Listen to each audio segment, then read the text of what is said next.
Welcome to my channel Healthy Tips Sehat, channel yang men-sharingkan tips kesehatan yang terutama berdasarkan teori pengobatan Tiongkok yang aman, mudah, dan murah untuk dilakukan sendiri. Pada video sebelumnya, kita belajar bagaimana dapat memeriksa sendiri apakah kita berisiko mengalami HNP dan saraf kejepit. Pada video kali ini, kita belajar tips sederhana untuk mencegah agar tidak sampai mengalami HNP dan saraf kejepit. Tetapi sebelumnya, silakan subscribe dan klik tanda loncengnya. Thank you. Kita sudah belajar bagaimana tulang belakang kita, yaitu terdiri dari susunan tulang-tulang, dan di antara tulang-tulang itu terdapat bantalan. Adanya bantalan menyebabkan kita mudah bergerak dan beraktivitas. Badan kita bisa memutar, membungkuk, dan lain-lain. Akibat pemakaian terus-menerus dan tidak tahu bagaimana caranya menjaga bantalan dan tulang belakang tetap kuat, maka terjadi pergeseran bantalan keluar dari tempatnya yang disebut HNP atau herniated nucleus pulposus. Dan bantalan yang keluar ini lalu menekan saraf di dekatnya yang sering disebut orang sebagai saraf kejepit dan menyebabkan sakit sampai ke kaki. Setiap hari saat berdiri tegak dan rileks, tulang belakang kita tetap menahan beban dari badan kita sendiri. Apalagi jika posisi badan agak membungkuk ke depan, misal aktivitas pekerjaan rumah tangga seperti menyapu, mengangkat barang, berkebun, atau saat duduk di kantor bekerja di depan komputer, jika badan agak membungkuk ke depan, maka beban yang ditahan oleh tulang belakang bertambah. Pada posisi badan membungkuk ke depan, tulang belakang menahan beban 1,5 kali dibandingkan jika berdiri tegak. Jika posisi membungkuk seperti ini terus-menerus dilakukan dan kita tidak tahu cara menjaganya, akan menyebabkan bantalan tulang belakang keluar dari tempatnya. Kira-kira 60% penyebab bantalan lumbar keluar adalah karena gaya hidup. Beberapa gerakan yang tidak kita sadari beresiko mencederai pinggang, tapi sehari-hari sering kita lakukan. Misalnya mengambil barang di jok belakang mobil, kita langsung memutar badan kita. Di WC saat flush kloset sambil duduk. Ini semua sebaiknya dihindari. Tulang belakang seharusnya berbentuk S, tapi jika kebiasaan duduk santai seperti duduk suka melorot, menaikkan kaki, duduk miring, dan maju badan sampai ke depan, maka bentuk tulang belakang berpotensi akan berubah bentuk dan menimbulkan masalah di kemudian hari. Bentuk S pada tulang belakang adalah bentuk yang alami. Dengan bentuk ini, otot paling nyaman dan paling ideal karena terkoordinasi dengan baik dan dapat melindungi bantalan yang rapuh. Kita lihat dari sisi samping, lekukan tulang belakang bagian pinggang adalah maju ke depan ke bagian perut. Maka saat duduk sebaiknya beri bantal di belakang pinggang untuk membantu posisi badan agar tulang belakang tetap berada pada posisi atau bentuk S.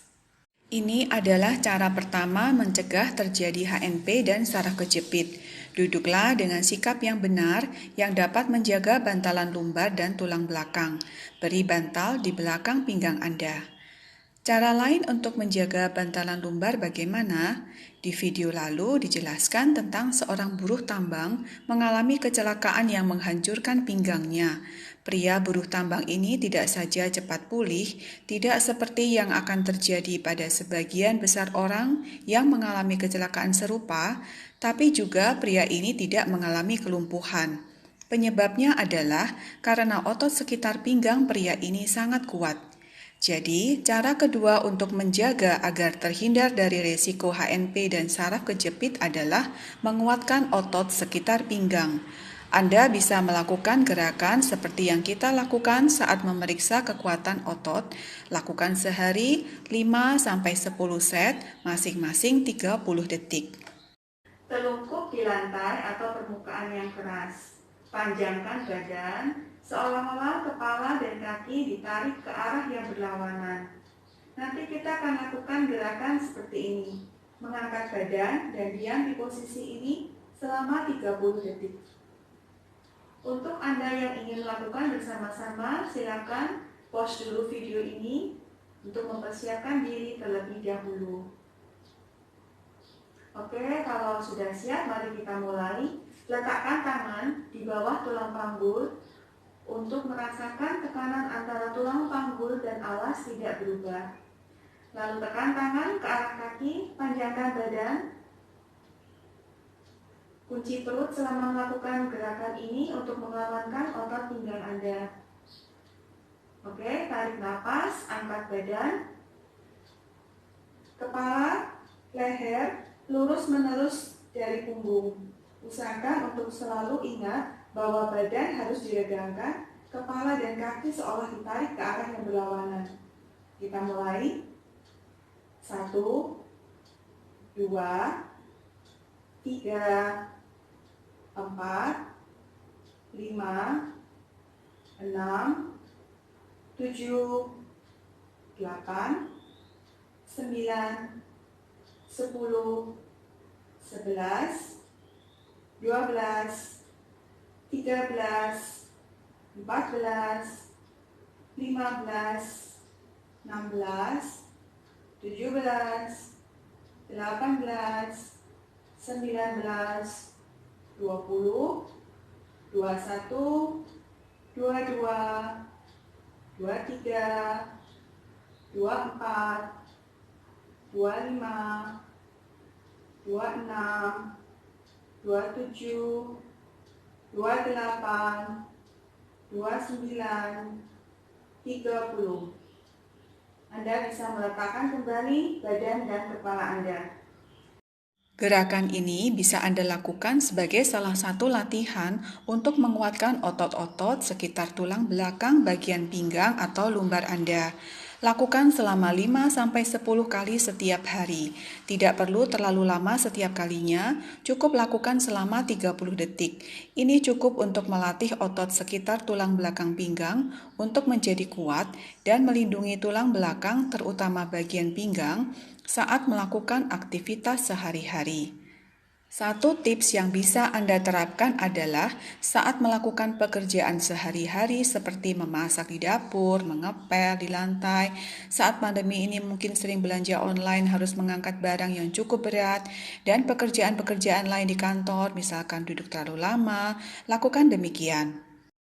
Sebelum dan sambil melakukan pekerjaan sehari-hari, tarik perut ke dalam sampai terasa menekan atau memijat pinggang belakang.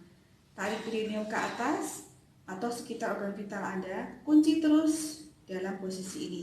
Bayangkan seluruh daerah perut ke bawah ini seperti divakum.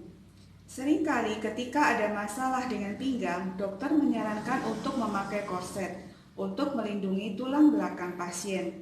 Nah, ini seperti Anda memakai korset, bahkan lebih ampuh daripada memakai korset karena menggunakan kekuatan otot Anda sendiri dengan alami. Dengan melakukan ini, Anda melatih kekuatan otot sekitar perut dan pinggang. Sambil terus mengunci perut dan seluruh bagian bawah di sini, tetap bernapas biasa, lakukan aktivitas Anda.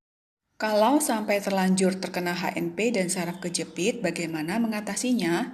Pada kondisi yang masih ringan, badan masih bisa memulihkan sendiri kondisinya dengan cara banyak beristirahat, melatih otot, mengubah gaya hidup yaitu sikap duduk, sikap berdiri, posisi mengangkat barang, dan lain-lain.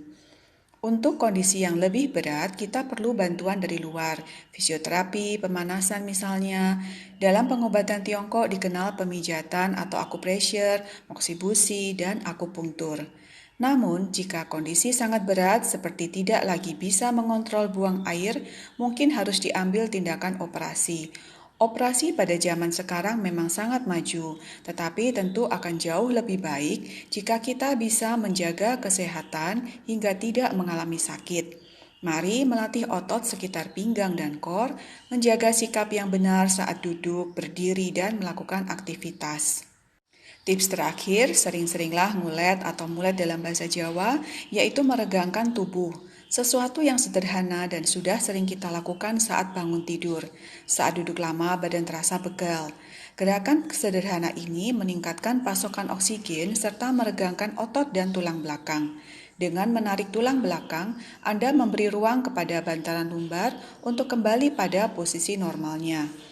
Oke, selamat mencoba. Semoga kita semua tetap sehat dan happy hingga masa tua nanti. Sampai jumpa di tips sehat yang lain di channel Healthy Tips Sehat. Thank you. Bye-bye.